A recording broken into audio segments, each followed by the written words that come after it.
ये देखा जाए। चलिए स्टूडेंट 10 क्लास का ये हम लोग देखेंगे संख्या पद्धति। पहले हम देखेंगे नंबर संख्याएं के बारे में पहले डिटेल कर लिया जाए, ठीक ना। ठीक, नंबर कितना संख्या है, नंबर संख्या कितने होते हैं, संख्या होते हैं दो। कौन सा, वास्तविक संख्या है और काल्पनिक संख्या है। वास्तविक संख्या और काल्पनिक संख्या है। वास्तविक संख्या को बोलते हैं रियल नंबर। क्या बोलते हैं, रियल नंबर। ठीक, इसके बाद इमेजिनरी नंबर, काल्पनिक संख्या इमेजिनरी नंबर, काल्पनिक संख्या इमेजिनरी नंबर। क्लियर हो गया। ठीक, अब पहले हम एक एक करके पढ़ा जाए। वास्तविक संख्या, पहला क्या है बाबू, वास्तविक संख्या। क्या है, वास्तविक संख्या।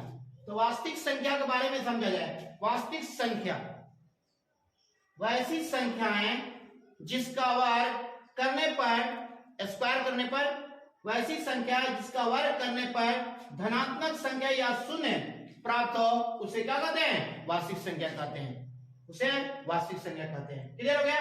वैसी संख्या जिसका वर्ग करने पर धनात्मक संख्या या शून्य प्राप्त हो, उसे वास्तविक संख्या कहते हैं। क्लियर हो गया। अब यहां देखिए, ध्यान से एग्जाम्पल हम लोग देखा जाए। यहां से जैसे आप लोग का एग्जाम्पल में देखिए, 1 का स्क्वायर भी करें तो कितना आएगा, 1 आया ना। 1 पॉजिटिव वैल्यू है, ये धनात्मक हो गया, धनात्मक संख्या या शून्य आ गया। ठीक, अगर कोई पूछेगा कि -1 का स्क्वायर, तभी क्या होगा, 1 होगा। क्या होगा, -1 का स्क्वायर भी क्या होगा, 1 होगा। क्लियर हो गया। इसी तरह आपसे सवाल कोई कर दिया कि नहीं, √3 का स्क्वायर, तो √3 का स्क्वायर क्या होगा, वो 3 होगा। पता है ना बाबू कि अगर रूट स्क्वायर रूट में रहता है, उस पर स्क्वायर यहाँ पर उसको 3 करेंगे। यहाँ मान लीजिए x है, इसका स्क्वायर कर दिए तो कितना होगा, वही वैल्यू जो अंदर रूट में वही वैल्यू। क्यों, कैसे करेंगे, तो इसको पावर कितना है, 2, इसको 2 बार लिख सकते हैं। बहुत से इसका फॉर्म है, कैसे कैसे बताया जाता है, देखिए ध्यान से। रूट से गुना मल्टीप्लाई करते हैं, समान है, मल्टीप्लाई रूट से होगा, कितना होगा बाबू, x स्क्वायर होगा। एक्स स्क्वायर का वर्गमूल क्या होता है बाबू, x। क्या होता है, नहीं तो इससे करेंगे, ऐसे भी कर सकते हैं, एक्स स्क्वायर वर्गमूल x, नहीं तो इसको प्रूफ करना है तो ऐसे देख लीजिए, एक्स स्क्वायर, यहाँ तो स्क्वायर है। अब ये रूट का पावर रूट हटाते हैं, स्क्वायर रूट तो कितना होता है, पावर 1/2, 1/2, ये कट गया, क्या हुआ बाबू, x।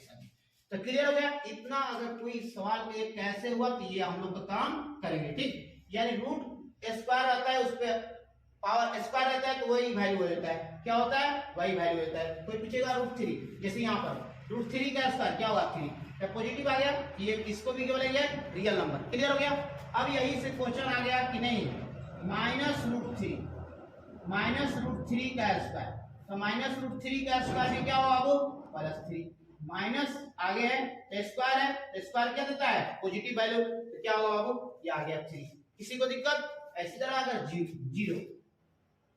जीरो आ गया तो जीरो का कोई धनात्मक संख्या यहां डाल दिए तो क्या होगा। लेकिन यहां पर यह भी ध्यान देना है कि अगर इसकी संख्या, चलिए इसको यहां पर देखिए, अगर 0 की पावर निगेटिव वैल्यू कर दे तो ये 0 नहीं होगा।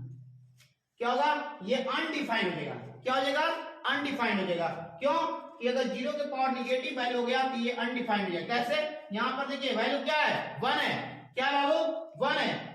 अगर इस वैल्यू को पॉजिटिव कर रहे हैं तो हम लोग क्या करेंगे बाबू, ये 0 नहीं होगा, क्या होगा, 1 डिफाइंड हो जाएगा, अनडिफाइंड हो जाएगा, इंफिनिटिव हो जाएगा, अपरिभाषित हो जाएगा। क्या हो जाएगा, positive value, positive degree power रहेगा तो ये 0 हो जाएगा। लेकिन इसी के वैल्यू को अगर निगेटिव पावर कर देंगे तो ये वैल्यू 0 नहीं होगा, क्या होगा, अपरिभाषित हो जाएगा। ठीक, यहां देखिए बाबू, प्रूफ कर दे रहे हैं। यहां से ये 1 होगा, नीचे आएगा, ये हो गया कितना बाबू, 0 के पावर, देखिए स्टूडेंट 0, तो अब ये पावर पॉजिटिव हो गया ना, नोमिनेटर डिनोमिनेटर को क्या किया है, चेंज कर दिए, अंश और हर को क्या किया है, चेंज किया।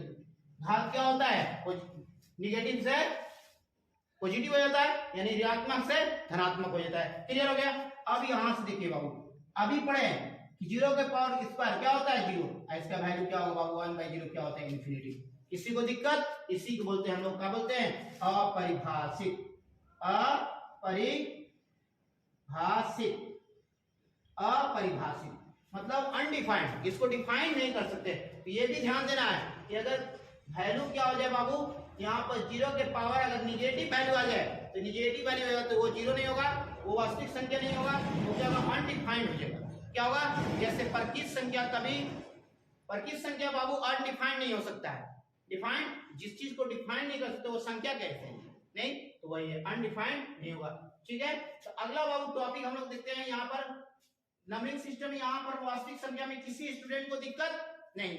तो देखिए अब हम लोग देखेंगे काल्पनिक संख्या। तो काल्पनिक संख्या स्क्वायर से कैसे आता है, इसको भी हम डिटेल से कर रहे हैं, लेकिन यहाँ पहले देख लीजिए बाबू, यहाँ √3 ये है √3 माइनस √3 को क्या लिखे, -√3 को स्क्वायर कर दिए तो क्या आया 3। अगर इसी को हम लोग रूट में डालकर -3 का स्क्वायर कर देंगे तो रूट से बाहर माइनस नहीं है ना, इसका वैल्यू क्या होगा, वो निगेटिव आ जाएगा। ये वैल्यू क्या हो गया बाबू, ये हो गया हम लोग का काल्पनिक संख्या। किसी को दिक्कत नहीं, तो हम लोग काल्पनिक संख्या को डिटेल से देखते हैं। चलिए ठीक है, चलिए नेक्स्ट। ये बाबू स्टूडेंट हम लोग पढ़े अभी वास्तविक संख्या क्या है, वास्तविक संख्या कैसे है, वास्तविक संख्या के बारे में पढ़ लिए। अब पढ़ेंगे काल्पनिक संख्या। क्या पढ़ेंगे, काल्पनिक संख्या, इमेजिनरी नंबर्स, ठीक ना, इमेजिनरी नंबर्स। चलिए बाबू अब यहां से काल्पनिक संख्या है, काल्पनिक संख्या मतलब ऋणात्मक वैल्यू। क्या बाबू, ऋणात्मक वैल्यू, निगेटिव मान। ठीक, अब यहां से देखेंगे वैसी संख्या जिनकी वर्ग करने पर ऋणात्मक संख्या प्राप्त हो उसे काल्पनिक संख्या कहते हैं, उसे क्या कहते हैं, काल्पनिक संख्या कहते हैं। जैसे अभी आप लोग से पढ़ाए हैं, यहाँ पर क्या पढ़ाया बाबू आप लोग को, -√3 का स्क्वायर, क्या पढ़ाया बाबू, 3 पढ़ाया ना। अब इसी को हमको काल्पनिक बनाना है, कैसे बनाएंगे, यहाँ देखिए बाबू ध्यान से। अभी यहां से स्क्वायर करके इसको काल्पनिक बनाना है। ठीक, तो यहां से देखिए √3 डाल देते हैं, √3 ये माइनस आगे नहीं लगा है, क्या लगा है, यहाँ पर लगा है माइनस, क्या रूट में। इसको ये सोल्व कौन कर, ये सोल्व किस चैप्टर में होता है बाबू, कॉम्प्लेक्स नंबर में। किसमें, हम लोग उसमें पढ़ना है कॉम्प्लेक्स में, फर्स्ट ईयर में, real part and imaginary parts. ठीक, तो ये आई स्क्वायर का वैल्यू पढ़ा जाता है। आई स्क्वायर का वैल्यू क्या होता है, आई स्क्वायर का वैल्यू -1 होता है। ठीक, तो यहाँ पर ये सोल्व नहीं होगा, हो पाएगा इसका परफेक्ट स्क्वायर। अब यहाँ से देखेंगे इसको, अब यहाँ से इसका स्क्वायर है, तो स्क्वायर है तो ही पता है ना कि स्क्वायर है तो क्या होता है, रूट खत्म हो जाता है, आप लोग बताएं अभी। ठीक, यहाँ से अब ये रूट खत्म हो गया, कितना हो गया बाबू, -3। अगर यही माइनस आगे रहता तो क्या होता है, +3 होता। अब देखिए माइनस वैल्यू आ गया, किसी को दिक्कत नहीं, तो ये आ गया, इससे क्या बनेंगे, काल्पनिक संख्या। ठीक, अब इसी तरह अगर √7 भी आ जाए, √7 का स्क्वायर -√7 का स्क्वायर क्या होगा, -7। क्लियर हो गया, किसी को दिक्कत नहीं, तो ये हो गया हम लोग का काल्पनिक संख्या, किसी को दिक्कत नहीं है। ठीक, चलिए हम लोग का वास्तविक संख्या और काल्पनिक संख्या पढ़नी है। अब हम पढ़ेंगे वास्तविक संख्या के प्रकार।